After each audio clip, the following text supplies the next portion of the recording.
More questions emerged, not only about Lidia Thorpe's fitness to sit in the Parliament, but now the constitutionality of it all.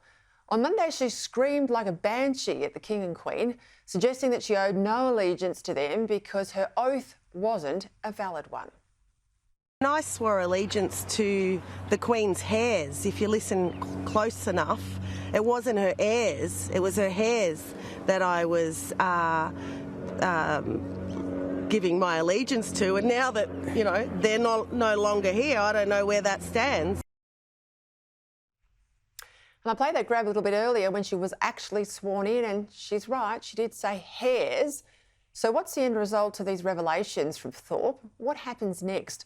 To try and get to the bottom of it all, I'm joined now by Legal Affairs contributor at The Australian, Chris Merritt. Chris, the Coalition says they're considering legal options about Thorpe and her standing, I guess, to be in Parliament. Labor is saying that they're considering a censure motion.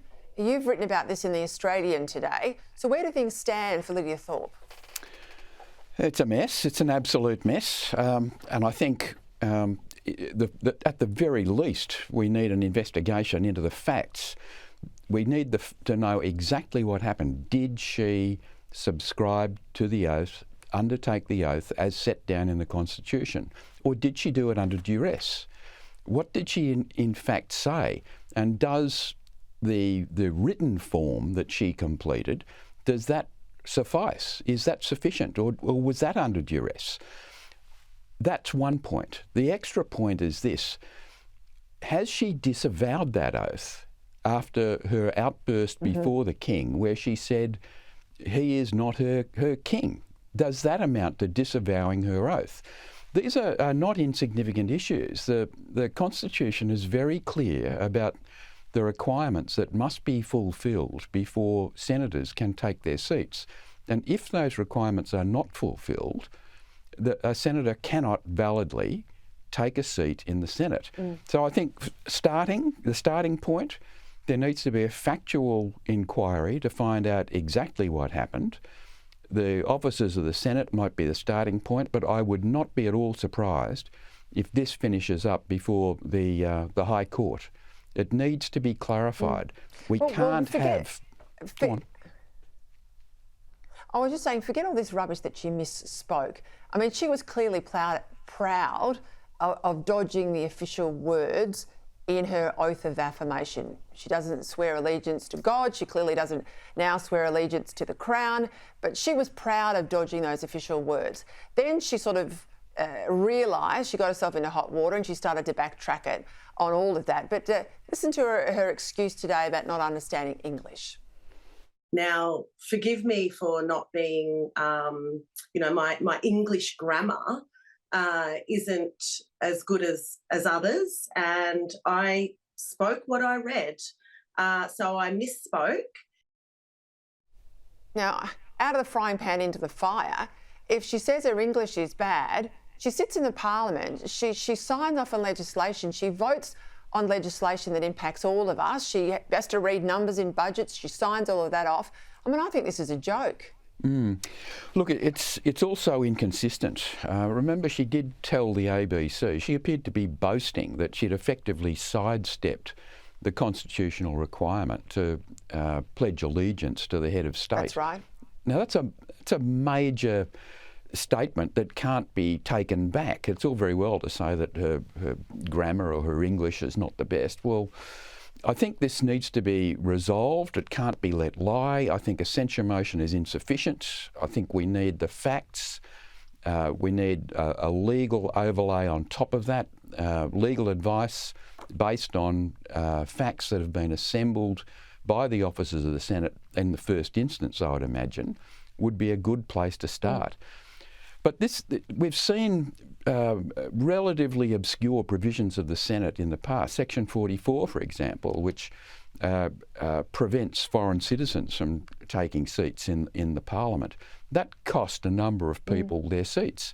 Now, the Constitution is not to be fooled with. It's the ultimate law. You can't simply sidestep it and laugh it off. Otherwise, your opponents, your political opponents, will seize upon it, which is exactly what's happened. Just on a related question that often gets put up when we look at her bad behaviour. She was elected under the Greens ticket. Fatima Payman's the same, elected under a Labor ticket. They didn't get much of a below the line vote. She quits the party but stays on in the Parliament. If she had died in office, that seat reverts by convention to the party that got them elected, and they then choose another candidate to go forward. I mean, that's very well established. How is it that when you quit the party, you keep the seat? Surely we need a change where that seat reverts back to the party that elected them. And if we were to do that, Chris, what's the mechanism? Is it something as simple as legislative change, or is it constitutional change? Look, I don't think legislation would cut the mustard. Section 14, I think it is, of the Constitution gives the political parties significant sway when it comes to selecting replacement senators, casual vacancies. This all dates back to a chaotic period in the late 70s when a couple of states, Queensland and New South Wales, broke with convention and made their own appointments. You might remember Joe Jelke-Peterson appointing Mr. Albert Field. Yes. Well, chaos led to change. There was a referendum, 1977 I think it was, which gave the political parties significant new power over who was to fill casual Senate vacancies. Now, on the one hand, I'm reluctant to hand more power to political parties, but we're in a very similar situation where you've got chaos emerging in the Senate with people bailing out of parties. It's not good for the governance of the country. I think if one or both major parties got together and put up a proposal to add a new provision to Section 14 dealing with this, that would be the way to handle it. And I can't see how too many people would oppose it. I agree with that. I think that's inevitably where they will go. I'll get a tally actually next Monday of the number of them at the moment, but there is a whole lot of, single independents elected by political parties now sitting on the crossbench, and that's not good for democracy. Thanks very much, Chris. We'll stay across that issue because I do not think that's the last time we'll discuss Lidia Thorpe.